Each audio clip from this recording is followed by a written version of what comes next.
Hello, you lovely people on the internet, and welcome to my reading vlog.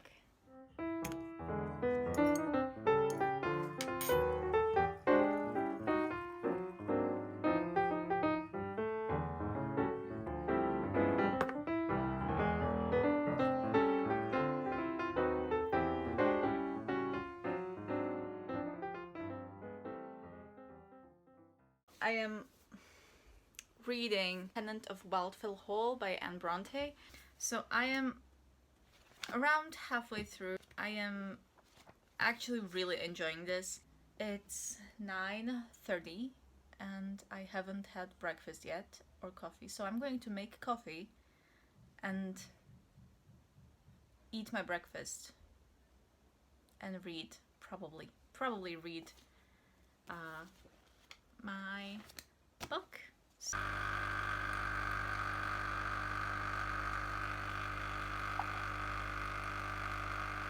You know that the book is good when you have this many dog ears and this many.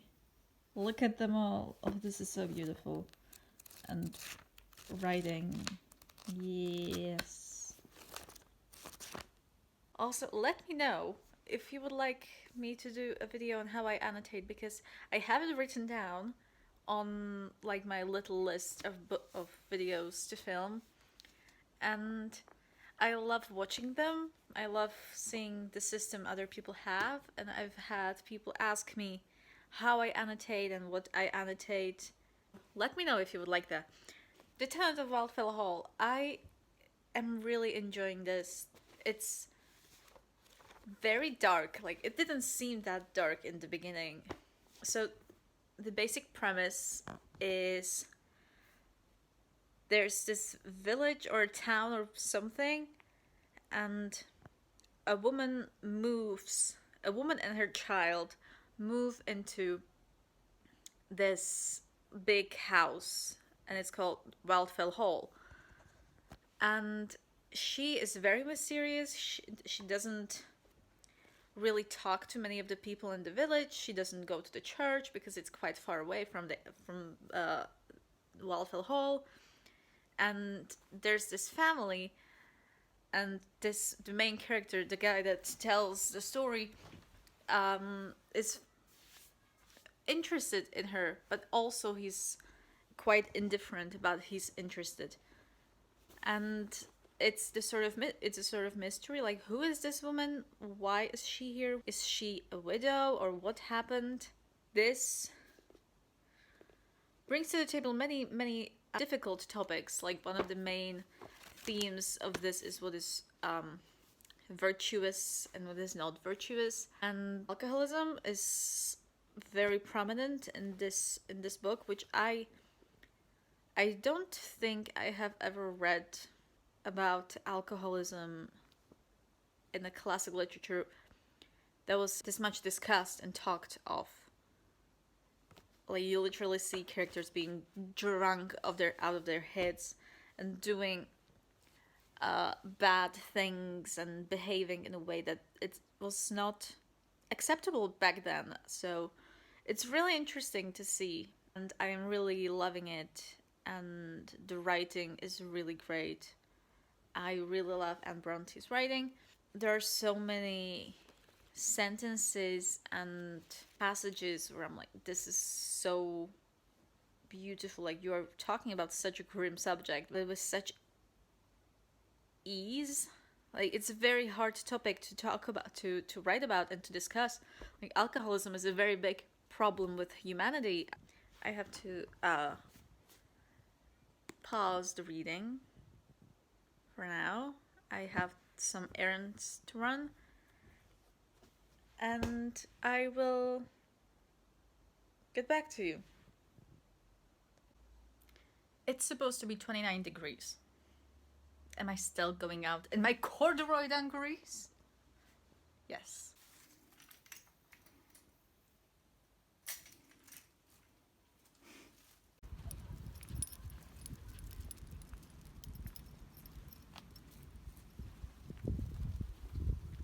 I just successfully submitted my application for my dorm for the next school year. So fingers crossed that I will be living with my best friend next year and that we will get a room together. I'm just going to make like late coffee. It's 5:30, and I'm going to read my book because I haven't read since the morning, so I want to read. Current page count is 221, not page count. Where I'm at, 221, chapter 32. Let's see. Here's where the next section of the novel begins. So I have less than 100 pages to go until we meet Gilbert, until we meet Gilbert again, because I really hate this guy that's in the section right now. I really, really dislike him.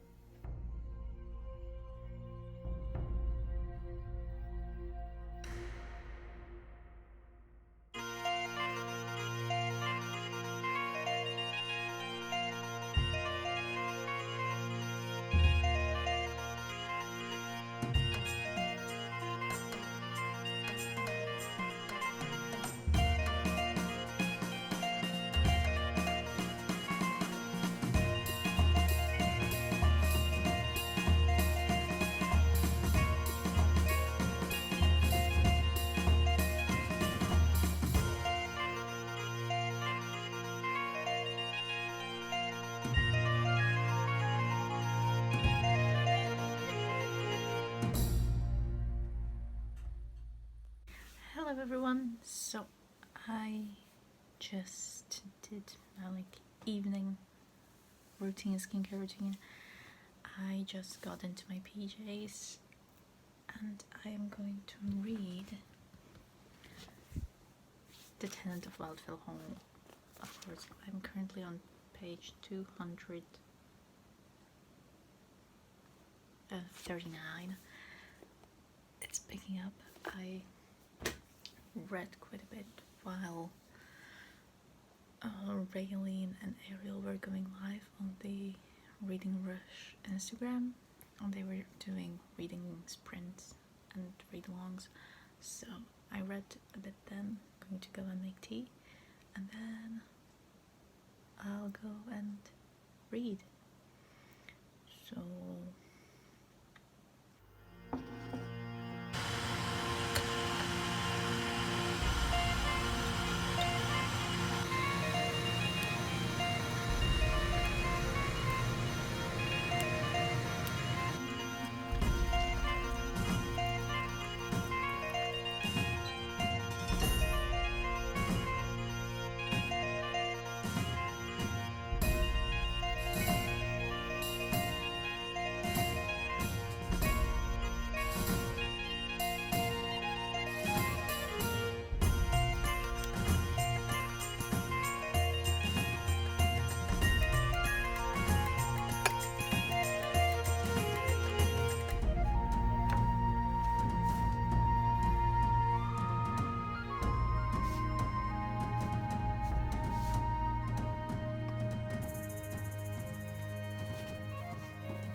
I just got completely soaked. Well, not completely. My pants are soaked.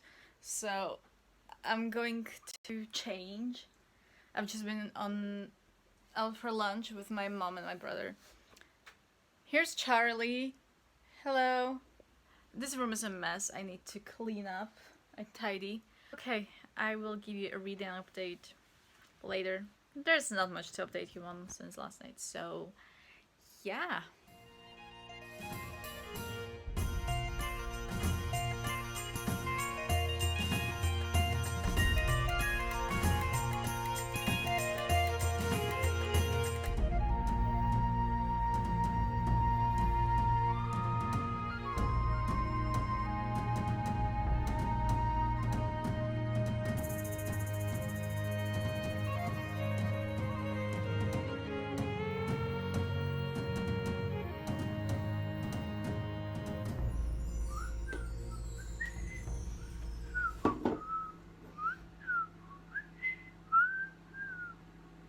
All day I've been listening to Queen Bee by Johnny Flynn. If you don't know who Johnny Flynn is, Johnny Flynn, how many times can I say Johnny Flynn in one segment? He's... Okay, you won't be able to hear me now. You have to know. Johnny Flynn is the newest Mr. Knightley in Emma, and he is also a singer, and he wrote a song for the newest movie, for the newest Emma, and it's called Queen Bee. I've been listening to it on repeat for like 2 days or something. So, I have my coffee. I have the coffee, I have the milk. I swirl the coffee.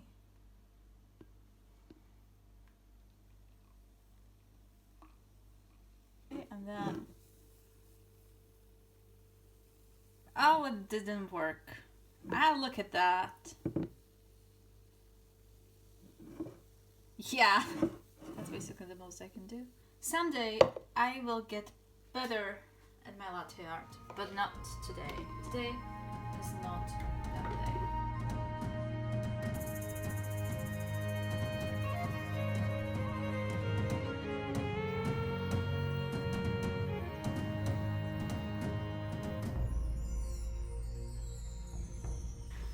Hi everyone. I didn't plan on not talking to you all day. I've just been sort of all over the place and I didn't feel like talking to the camera. I was mostly focusing on reading, so I will give you a little reading update and I will go back to reading. So it's currently half past 11 at night. I'm reading The Tenant of Wildfell Hall by Anne Bronte. I am on page 332, so that's like 30 pages. No, that's 50, exactly 50 pages until the end. I am really enjoying it. We finally passed the middle section where it was kind of dragging a little, but at the same time some parts of it were very fast paced, and I got through the middle section actually quite quickly. Today I have read over 60 pages, like 70 pages, which is really good. I wanted to finish this today, but I don't think that's gonna happen. For now I'm just going to keep reading and see if I can get through it. Today I'm going to go and read until like 1 a.m. maybe. Who knows, maybe I'll be tired and just not want to read. But yeah, I'm really enjoying this. I don't understand why Anne Bronte is the underrated Bronte, and like, this book is incredible. Okay, I have one complaint, and that it's very preachy. The story is fantastic. The whole mystery with who is this woman, and then we find out like all the stuff about her. It's like, wow, that's so cool and very you know, new and controversial. It must have been, and it was considered very controversial because of, as I already told you, the treatment of alcoholism in this book, you know, adultery and stuff like that. Like, it was really raunchy back in the day. Like, I was born there. No, I don't wish I was born in the 1800s. No, that wouldn't be good. I want to live in the 1800s, but with running water and toilet. It's very preachy. Like, there's so much talk of God and goodness and heaven and deliverance, and you have to do this to be granted the entrance to heaven, or else you will be given to the eternal damnation, or some sort of that. Like, I am not religious, and this is like just too much for me. There was one part in the book, I don't know which one it is now. Somebody said like this is on par with fanatism or something like that. And I agree that there's too much sometimes. Like you have a whole like page long or half a page long paragraph about how we need to do this to be, you know, to please God and so that God won't be angry with us, and it's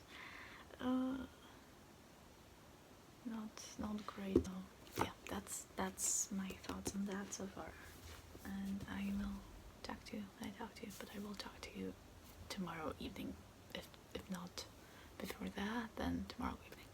Bye. Here the books are. Here I'm going to give you a little book haul of the books that I ordered at the beginning of July, and they just came. I have 5 books here. 2 are British classics, and 3 are American classics. All of these are from the 19th century, I believe. Even though one of them came out at the beginning of the 20th century, but they take place, all of these, I think all of these take place during the 19th century sometime. And 4 out of 5 came out during the 19th century. So, the first one is one that I've been meaning to read for the longest time, and I had 2 classes that could assign this, and neither of them assigned this. So I assigned it myself, and I've been told that it's quite boring actually, but I really want to read it, and that is Frankenstein by Mary Shelley. I got this in the Wordsworth Classics edition.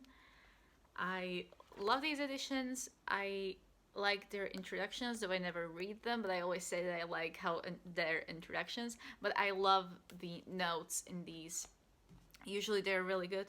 Unfortunately, in the Tenant of Wildfell Hall, they were meh. Like, they weren't very helpful. Like, I had to Google a lot of stuff. So in that one, it wasn't good, but in Vanity Fair, they were great. And hopefully they will be good in this one as well. Yeah. A book written in... Is it diary? I think it might be diaries and letters and stuff like that, which I like diaries, but I don't like books written through letters. So, yeah. And the next one, which my best friend Anitka will be very happy I finally got this, because it's her favorite book. And I will be reading it this year, Annette. Don't worry about that. I will. Jesus, stop pestering me about it. It's a Dracula by Bram Stoker. Finally own Dracula in its own form, its own book. This is the Oxford World's Classics edition. These 2 editions of classics are my favorite. They both have great introductions, they have great notes. These ones also have chronology and of the life of the author and the publication history of the novel, which I really, really love. I am referring to the one in The Picture of Dorian Gray by Oscar Wilde all the time, because it's the quickest and easiest source to find, you know, the timestamps. Wow, my hair is being wild. Ha! That wasn't intentional, but it sort of happened. Another one that's written through letters, and I don't like that. But what can I do? I will read it. I want to read it. Yeah, look how floppy this. Oh my goodness, I love this. And the flop test. Ooh. This one isn't floppy at all, but it's fine. It's easy to open. This one, nobody asked me to read. We studied it in class, in my American literature class, and it was one of the ones that we talked about but never read any excerpt from. But, you know, through some family jokes, my fate seems to be tied to this novel and the movie that was made from it, and that is The Last of the Mohicans by J. Fenimore Cooper. I am really interested in frontier and frontier writing and the frontier hero. That was my favorite thing to study about when I was studying for my American Lit exam. I'm really interested in American history after the American Revolution, but before the Civil War. and I think this is like that time, sometime around that, like before. I'm interested. I'm interested. I also want to see the movie. I love the music from the movie that was written by Hans Zimmer in part. So yeah. Also, I know that there's like 3 books in this series, and this is the 3rd one. But I read that you don't have to read uh, the previous ones. The Deer Slayer, was it the first one? Oh yeah, The Last of the Mohicans was published in 1826 and was the second of the group of 5 novels known as the Leatherstocking Tales. Yeah, the Leatherstocking Tales, that's what I remember. James Fenimore Cooper is now best known. The name derives from the central characters who appears in all of them at the various stages of his life and under various titles. Oh, The Deer Slayer is the last novel. I have that on my e-reader. It's been pre-installed in it. I don't know why. Okay, whatever. It can be read as its own. It says that it has the same main hero, but he always has a different name. So in this one, it's called the Hawkeye. So I'm excited. I will keep you posted. I want to read this someday. Next one is another one that nobody asked me to read in full, and I don't know why I decided this would be a good idea. When I didn't really enjoy studying this in class, we had to read 1 or 2 essays, but this is Walden by Henry David Thoreau, from whose name came some of my best puns ever. So this is Walden, or Life in the Woods by Henry David Thoreau.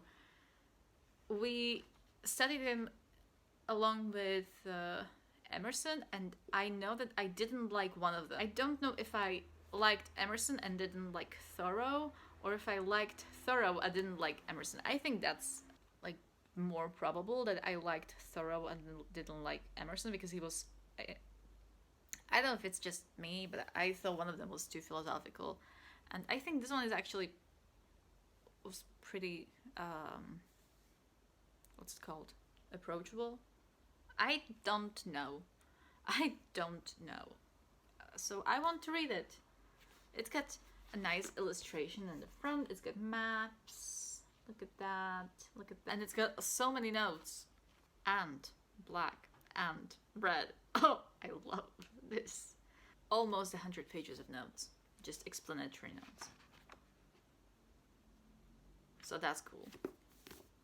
Also, I love this cover. This cover is so cool. Look at that. The last novel that I got is one I wasn't originally planning on getting, but after watching and following Lucy Powery from Lucy the Reader for a while, and her recent obsession with Edith Wharton, I knew I had to get The Age of Innocence by Edith Wharton. I have next to no idea what this is about. I know that there's like a love triangle. I know that it's short, and it takes place in the 1870s in New York. Was published in 1920. It has a Pulitzer Prize, and it was the first time this prestigious award has been won by a woman author, which is great. We love that. I don't know how I feel about this cover. Some of the pictures on the Wordsworth Classics books are questionable. And this one is definitely one of the questionable ones. Have you seen the Adventures of Huckleberry Finn and Tom Sawyer? Those are ugly. Those are very ugly. This is actually quite fine, but those two are ugly. Hi everyone, back with a little reading update. The most incredible reading update, and the most important. I finished a book! I finished The Tenant of Wildfell Hall. What's wrong with my hair? As always, it's a mess. I finished The Tenant of Wildfell Hall. Wow. And I loved it. As I told you yesterday, the only problem that I had with it was that it was a bit too preachy for me. But other than that, I loved it. Helen was a bit of an interesting character. I have met insufferable characters like her, but I think she actually believed what she was doing was good, and In a way, yes, but in modern society with modern eyes, it's not that great, like what she's doing and how she's guarding her son. But I think back then it was, yeah, okay. But I absolutely adored the writing. I loved the story. Basically read the last third yesterday. Today I just read the last 30 pages because I couldn't keep my eyes open last night because it was getting a bit too late. But it was really, really great. But if it were so, you would exactly suit me for a companion. I'm all you wish that in other respects. No, I didn't mean that. Last night I finished watching the TV series from 1996. It was really good. I have some problems with it, mainly because they changed some things and I didn't like those changes that much. Also the camera work was really weird at times, and like they would like pace or like follow you, and it was very strange. But the book was phenomenal. I'm really excited to read more of Anne Bronte. I'm excited to read her second novel, Agnes Grey. Me and Betty were talking last night, and we both agreed that this book deserves a new TV adaptation or a movie adaptation. But I think this works very well as a TV series, especially like since you can break it down into the 3 parts and make a 3 episodes. This book deserves a new adaptation and a new spark for the fandom, because this is really incredible. So yeah, that was great. The remaining thing to say here is thank you so much for watching this chaotic reading vlog. If you enjoyed this, make sure to give it a thumbs up and comment down below. If you want to see more of my chaotic personality, make sure to subscribe to my YouTube channel. There's loads more content coming, hopefully. Thank you so much for watching, and I'll see you next time. Bye!